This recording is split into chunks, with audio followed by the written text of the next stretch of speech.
Quais são as possíveis causas da disfunção erétil?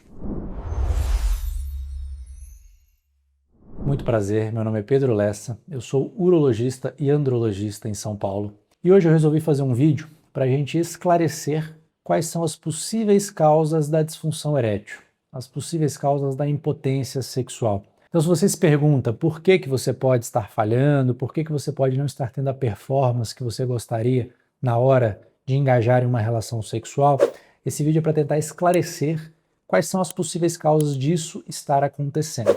De maneira didática, eu simplifiquei essas causas em 6 possíveis causas. São elas causas arteriais, causas venosas, causas anatômicas, causas hormonais, causas neurológicas e, por último, causas psicogênicas. As 5 primeiras causas que eu nomeei são causas orgânicas, ou seja, tem algum problema no seu organismo, seja na chegada de sangue até o pênis, seja na drenagem do sangue, seja nos nervos que enviam o estímulo até o pênis para ter ereção, tem algum problema em alguma dessas partes que estão causando de fato a sua disfunção erétil. A última causa, a 6ª causa, que é a causa psicogênica, eu deixo por último, porque justamente ela é uma causa que vem da cabeça. Então, aquele paciente que tem uma ansiedade de performance, que teve algum contratempo aí na rotina dele, que mudou alguma coisa, passou por uma separação, ou então acabaram de ganhar um neném, enfim, alguma coisa mudou na vida dele, seja por bem, seja algum estresse maior que ele está tendo, e que mexeu na dinâmica ali do casal na hora da relação sexual. Então a gente precisa entender primeiro o que é a ereção. A ereção nada mais é do que a chegada de sangue até o pênis na hora do ato sexual. Então o paciente ele tem ali um estímulo erótico, um relaxamento, então esse estímulo ele parte logicamente da cabeça, do desejo, né? O estímulo corre pelo sistema neurológico do paciente, os nervos levam esse estímulo até o pênis e esse estímulo é o de quê? Esse estímulo é qual? É o relaxamento da musculatura lisa do pênis. Quando ocorre esse relaxamento, a gente tem a chegada de sangue até o pênis, através das artérias cavernosas. Eu vou nomeá-las aqui porque lá na frente vai ser importante para a gente discutir algumas das causas da disfunção erétil. Então a gente tem uma chegada de sangue até o pênis ele ganha tamanho, ganha comprimento e principalmente ganha rigidez. E essa rigidez ela deve se manter até o final da relação sexual, até atingir o orgasmo, na hora que a gente tem o relaxamento, contração, na verdade, dessa musculatura e a drenagem de sangue pelo pênis, ali pelo sistema venoso do pênis. Tá? Então esse é o mecanismo básico, o mecanismo mais didático de como funciona a ereção. Então a gente precisa ter uma integridade aí do eixo neurológico, com a parte vascular e naturalmente com a parte do desejo, do libido, ali, do relaxamento para a gente ter a ereção. Se a gente tiver, por exemplo, já falando aí da 6ª causa, da última que eu falei, vou abordar ela aqui no começo para pegar esse gancho. Se a gente tiver um estímulo adrenérgico, ou seja, aquele paciente ansioso, vamos supor, aquele paciente que está ansioso porque está concorrendo para uma vaga de emprego, porque perdeu o emprego, porque está com dívida, está preocupado com qualquer coisa, está ansioso com qualquer motivo externo, e ele traz essa ansiedade para a hora do ato sexual, ele vai ter uma descarga adrenérgica de adrenalina no sangue que vai causar uma contração das artérias do pênis, uma contração de forma que o pênis não relaxe, não se encha de sangue, e é uma das principais causas aí da disfunção erétil psicogênica, é de fato esse estímulo adrenérgico. Então o paciente está ansioso, ele está estressado e na hora da relação ele não consegue performar da maneira que ele gostaria. Agora falando das causas orgânicas, uma a uma, né? Trazendo a primeira delas que eu trouxe, que é a causa arterial, a causa arteriogênica. Então a gente precisa de ter a integridade das artérias cavernosas, então o sangue ele precisa chegar no pênis e ele chega no pênis de fato através dessas artérias, das artérias cavernosas. Pacientes, por exemplo, que têm colesterol alto, pacientes infartados, pacientes diabéticos que têm uma doença vascular sistêmica. Então, por exemplo, o paciente que infartou, ele tem uma doença vascular do coração, tá? Então ele pode ter, e provavelmente ele tem uma doença vascular do pênis. Por quê? A artéria cavernosa, que eu estou tanto mencionando nesse vídeo, é uma questão de calibre. O calibre dela é em torno de 1 a 2 milímetros. O calibre de uma artéria coronariana, uma artéria do coração, é em torno de 3 a 4 milímetros. Então, se o paciente tem de fato um problema coronariano numa artéria mais calibrosa, é porque provavelmente as artérias menos calibrosas, entre elas a artéria cavernosa, também são doentes, né? Então, esses pacientes podem ter uma obstrução dessas artérias cavernosas, uma aterosclerose, uma doença, de forma que o estímulo pode passar, ele pode estar tendo desejo, mas chega na hora da relação sexual, o sangue simplesmente não chega no pênis porque as artérias cavernosas estão obstruídas. Pulando agora para a segunda causa. No final eu vou englobar isso tudo e falo um pouquinho de tratamento, tá? Mas nesse momento eu quero falar das causas. Pulando para a segunda causa. Eu falei que o sangue precisa chegar pelas artérias cavernosas. Ele precisa ficar dentro do pênis durante toda a relação sexual. Então a segunda causa é uma causa de uma doença venosa, uma doença venogênica. Então esse sangue, nesse tipo de paciente, ele pode até chegar bem no pênis. Então ele chega bem, tranquilo, não tem nenhuma obstrução na artéria cavernosa, só que ele é roubado pelas veias que são periféricas do pênis antes do fim da relação sexual. Por isso o nome popular de fuga venosa. Então tem uma fuga de sangue pelas veias do pênis. Hoje a gente entende que essa doença, que é a fuga venosa, ela ocorre muito mais para uma doença de todo o corpo cavernoso. Então ele tem uma fibrose, uma atrofia de todo o corpo cavernoso que não consegue relaxar e distender e comprimir essas veias que, como eu falei, são veias periféricas. Então quando ele não consegue comprimir essas veias não ficam fechadas, elas acabam abrindo e drenando o sangue antes da hora. Então sim, uma doença venosa é possível de ser a causadora da sua disfunção erétil. Em terceiro lugar, eu falei que a gente pode ter causas anatômicas. O que são causas anatômicas? Por exemplo, uma fibrose, por exemplo, uma doença de Peyronie, que vai causar uma deformidade peniana, um pênis, uma curvatura peniana, uma deformidade geométrica do pênis, pênis em ampulheta, etc. Então essas deformidades naturalmente vão causar uma perda de rigidez axial do pênis. Essa perda de rigidez axial na hora da penetração, por uma impossibilidade de fato anatômica, não consegue conseguir ter uma penetração de qualidade. Então uma doença anatômica, uma fibrose secundária a uma doença de Peyronie pode sim ser a causa da sua disfunção erétil. A quarta causa que eu nomeei é a causa hormonal. Quando eu falo de causa hormonal, eu estou dizendo principalmente da testosterona, que é o principal hormônio do homem e o hormônio sexual do homem. Então, pacientes que têm níveis muito baixos de testosterona, abaixo ali de 250, 200, 300 em algumas referências, ele vai começar a ter uma perda de libido. Então, um paciente que tem uma queda de testosterona, o primeiro sintoma da parte sexual que ele tem é de fato a queda do libido, a queda do desejo sexual. Quando esses níveis atingem níveis muito baixos, abaixo de 150, 100, aí de fato ele pode ter uma perda de rigidez e uma disfunção erétil propriamente dita devido à queda da testosterona.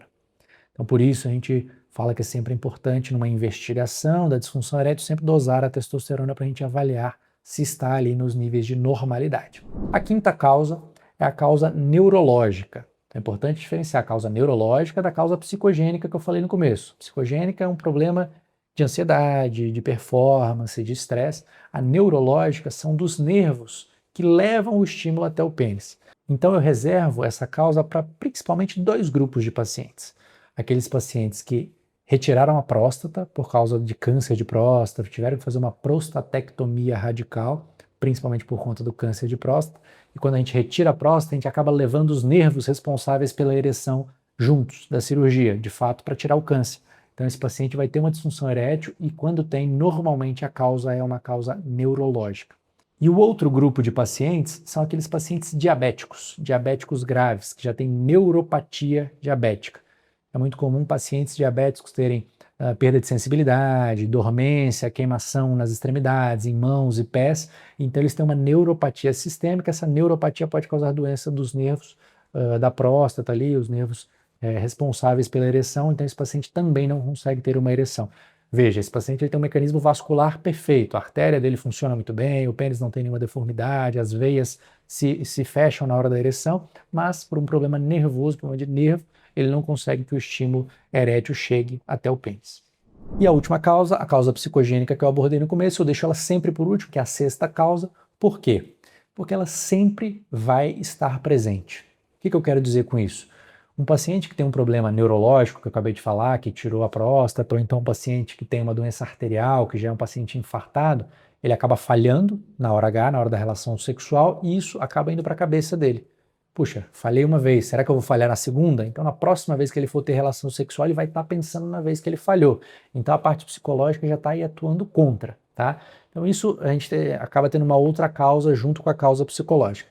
Mas o que a gente observa muito hoje em dia no consultório? São pacientes jovens, com expectativas irrealistas com relação ao ato sexual e que acabam tendo essa ansiedade de performance. Então, ele não tem nenhum problema vascular, muito menos câncer de próstata, não são diabéticos, não fumam, porque o tabagismo é uma importante causa de doença aterosclerótica e de disfunção arterial do pênis. Então, eles não têm nenhum tipo de problema de saúde. E eles mesmo assim vêm no consultório porque eles estão com disfunção erétil. Então, o meu dever aqui, o nosso dever no consultório, é identificar qual que é exatamente a causa do problema da sua disfunção erétil, para a gente entender se é só psicogênica, como eu falei que tem um grupo de pacientes que a gente não encontra nenhuma outra causa e fica de fato só a questão da ansiedade, do estresse como causas da disfunção erétil, ou se a gente tem alguma doença orgânica atuando ali. E qual doença é? E aí a próxima pergunta que você pode me fazer é: qual é exatamente a causa da minha disfunção erétil? A psicológica que eu falei por último, a gente diagnostica como uma exclusão, tá? Então a gente vai fazer uma série de exames antes para a gente entender se tem alguma causa orgânica ou não. E quais são esses exames? Então os primeiros exames que a gente vai fazer são os exames de sangue, para a gente investigar a parte hormonal, para a gente ver como é que estão os níveis da sua testosterona. A gente vai investigar se você tem diabetes e às vezes não sabe, vai fazer uma glicemia, vai fazer uma hemoglobina glicada, vai investigar o seu colesterol, vai fazer o check-up completo, tá? Dos exames de sangue. Se a gente chegar à conclusão que todos os exames de sangue estão normais, a gente pode e deve lançar mão do exame de ultrassom Doppler peniano, tá?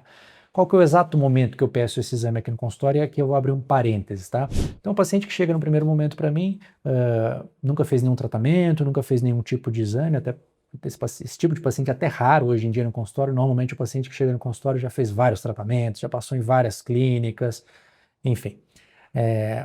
Mas vamos supor que é o caso de um paciente que nunca fez nenhum tipo de tratamento. Primeira vez que ele vai procurar um urologista para isso é agora. Então a gente vai fazer essa triagem com todos os exames de sangue e nesse primeiro momento a gente já pode entrar com uma medicação para melhorar a ereção dele. Qual a medicação que a gente entra? É o inibidor da 5-fosfodiesterase, basicamente o tadalafila ou o sildenafila, o Viagra ou o tadalafila. Tá? Então a gente entra, normalmente eu gosto de entrar com tadalafila de 5 mg para uso diário, que ele já funciona como uma reabilitação, melhora a questão das ereções noturnas, que são tão importantes para manter a fisiologia, para manter o pênis bem oxigenado, tá? Evitando a atrofia peniana. Então normalmente eu começo a tadalafila de 5 mg, peço todos os exames de sangue e o paciente vai retornar comigo 3 semanas, 4 semanas depois. E aí eu vejo. Se ele tem uma boa resposta aos comprimidos, a gente para por aí e caso eu identifique alguma causa, um colesterol mais elevado, uma glicemia mais elevada, a gente controla essa causa. E fim da investigação. Agora, é muito comum os pacientes chegarem para a gente já diabéticos, já infartados, já tomaram tadalafila, já tomaram Viagra e não estão mais funcionando. Aí, de fato, entra o ultrassom Doppler peniano. Por quê? Porque eu vou precisar subir um degrau no tratamento desse paciente. Então, se esse paciente usava comprimidos antes e já não funcionavam mais, pode ser que esse paciente vai se beneficiar da terapia intracavernosa, que são os medicamentos injetáveis aplicados direto no pênis, cerca de 15 minutos antes da relação sexual. Ou pode ser que esse paciente não se beneficie de nada disso e ele seja um candidato de fato a um implante de prótese peniana. Então, por isso que o Doppler peniano ele é tão importante, ele que vai me guiar para dar esse próximo passo. Tá? Então a gente vai agendar de fato um Doppler peniano, porque no exame de Doppler peniano o que a gente vai fazer? Nós vamos injetar a medicação direto no pênis, normalmente o Trimix, que é uma medicação potente, vasodilatadora, que vai abrir a artéria, vai relaxar a musculatura do pênis e vai facilitar e muito a ele ter uma ereção. Eu injeto a medicação e na sequência eu faço o estudo com o uso do ultrassom Doppler, justamente para entender como está o fluxo arterial desse pênis, como está a integridade do sistema venoso, se tem alguma fibrose, alguma deformidade anatômica nesse pênis, e aí a gente vai ter dois caminhos. Se esse paciente tiver uma doença arterial grave, a gente vai sim partir direto para a prótese peniana, se ele não responder à terapia intracavernosa, ou se esse paciente responder à terapia intracavernosa, ele não vai nesse momento para a cirurgia de prótese peniana, a menos que ele queira. Ele vai, de fato, usar a terapia intracavernosa em casa e, o mais importante, tentar reverter a causa do problema. Então, se é o cigarro, parar de fumar. Se é o diabetes, controlar o diabetes. Se é o colesterol alto, controlar o colesterol. Então, através do Doppler peniano, eu dou exatamente a causa do problema e aí o paciente entende o que ele precisa fazer para melhorar, para que o problema não evolua. Então, entendendo as causas da disfunção erétil, entendendo como é feito a investigação da disfunção erétil, a gente tem o paciente muito mais na mão. O paciente ele entende o porquê da prescrição daquela medicação. Então, você tem o paciente muito mais na sua mão. Então, por isso que eu lanço mão desse exame com uma certa frequência aqui no consultório, porque a gente consegue dar esse atendimento, dar esse diagnóstico, essa clareza para o paciente entender qual é a causa do problema dele. Então, pessoal, era isso que eu queria falar no vídeo de hoje. Tá? Se você tem alguma dúvida, algum comentário, eu peço que deixe aqui embaixo. Se possível, deixe o seu gostei, deixe a sua curtida, faça um comentário, uma maneira de eu entender que esse vídeo foi proveitoso e um estímulo para eu fazer mais vídeos e continuar aqui. Se inscreva no canal, faça tudo aí que tem direito, tá? E foi um prazer. Qualquer dúvida pode deixar aí embaixo, eu vou estar respondendo, eu mesmo respondo, tá? Vai ser um prazer conversar com vocês. Um forte abraço.